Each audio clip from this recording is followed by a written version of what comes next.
So we on number 8 now. We're on number 8. I'm interested to see what yours is gonna be. Yeah, my number 8, De La Soul, Me, Myself, and I. Oh, you know what? Yeah. That's actually another one of them ones. Yeah. But I like that song though. Yeah. I like that one. For whatever reason, I don't know whether the sample was dope. The sample is dope. Yeah.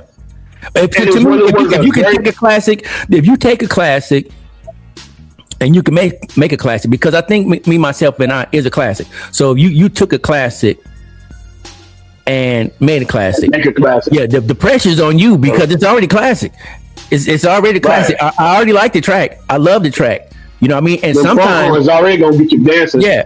So sometimes with what we talk about later on, there's somebody took an original song and that song was cool, but then this producer got a hold of that song and made that song raw because he put some bass with it and some other stuff with it, and we'll talk about that later because that's coming up on my list. You feel me? Yeah. So number 8 for me, Me, Myself, and I. What you got, DJ?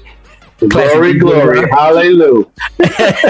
Yeah. 1 and 2. Now, have you ever saw De La Soul live? Told you that. I did. I told you I did. We like 4 people back from the stage. First, I was De La Soul. Okay. We can see the boogers in their nose. That's how close. They finished, right? They did their 3 or 4 songs for the album. Yeah.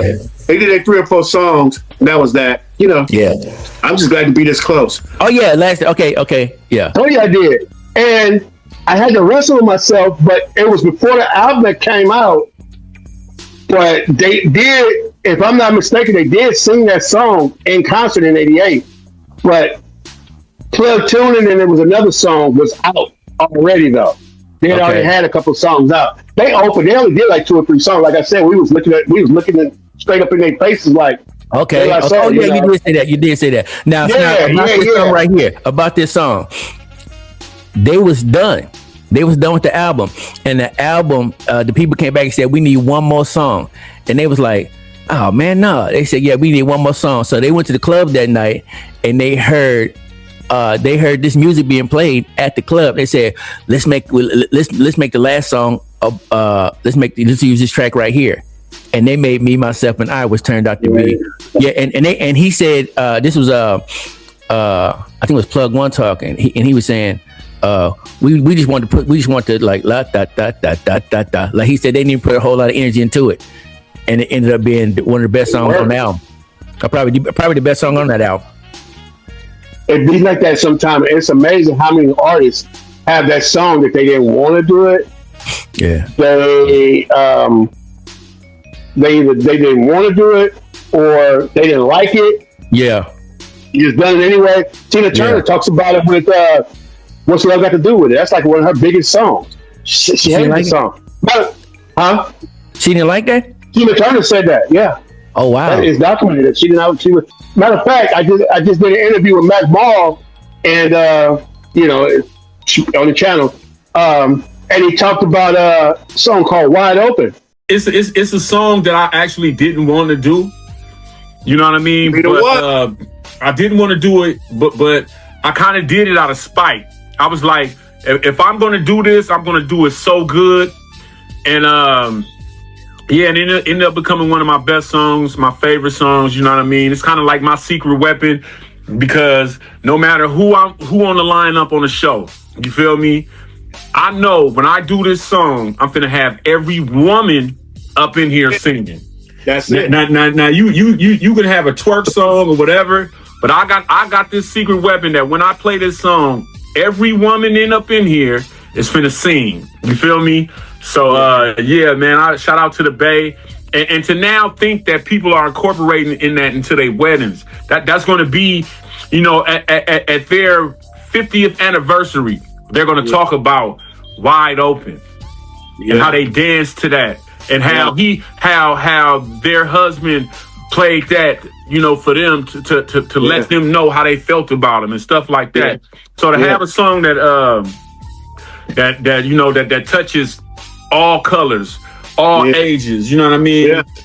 It's a beautiful thing, man. And the thing, I didn't want to do it at first, and I'm happy I made that decision to do it. You feel me? Yeah. And he said he didn't like it. As a matter of fact, he felt mad because the producers and the A&R were telling him he needed to do a song like that. And he said he just was like, you know what? I'm just going to just do the best song.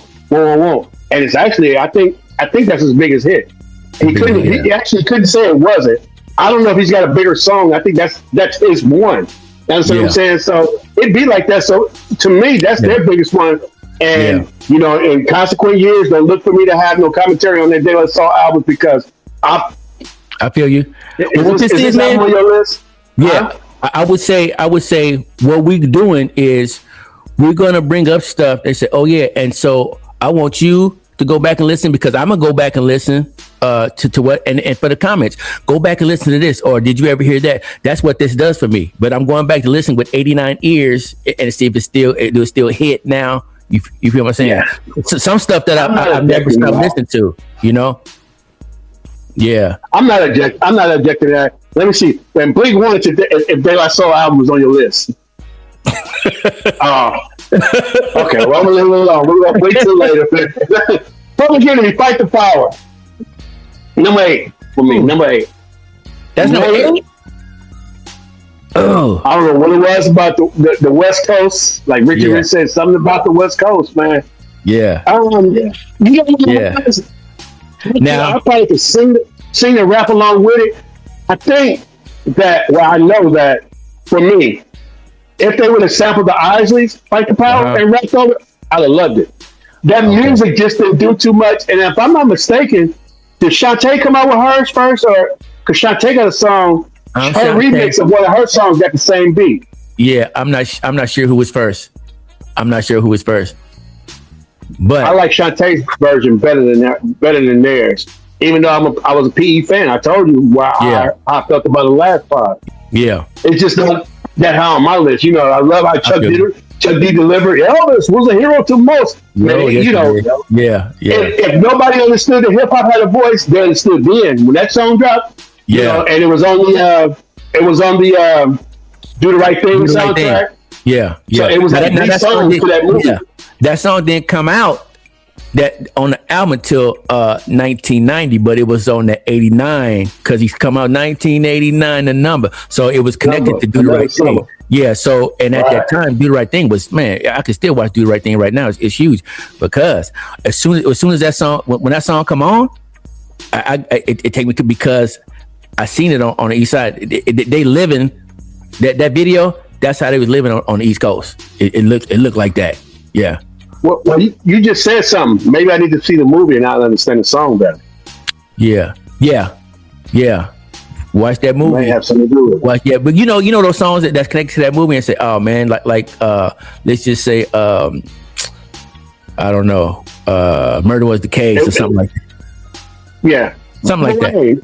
I didn't like Take Me With You until I saw Apollonia on the back of that motorcycle on the way to Lake Superior by itself. Agreed. That song was skippable. That song was skippable until Apollonia. I like this song. I love this song. Yeah, Take Me With You. I agree with that. Remember Apollonia every time I hear that song. Yeah. Always made me want to buy a motorcycle, bro. If you hear something from How to Survive in South Central, you gonna connect that with Boys in the Hood. I mean, it's connected. You know what I mean? And even if best flows, bro. Yeah. And true to this day. Yeah. If a song was meant for a movie, that's one of them. That's probably the first rap song that went to a movie that really fit the movie more so than this one. But I haven't seen this movie, so that's not fair to say. But that's the first time that we had a song that, well, no, Ice-T did it with New Jack on New Jack City. But all right, because I would say another one, Menace to Society.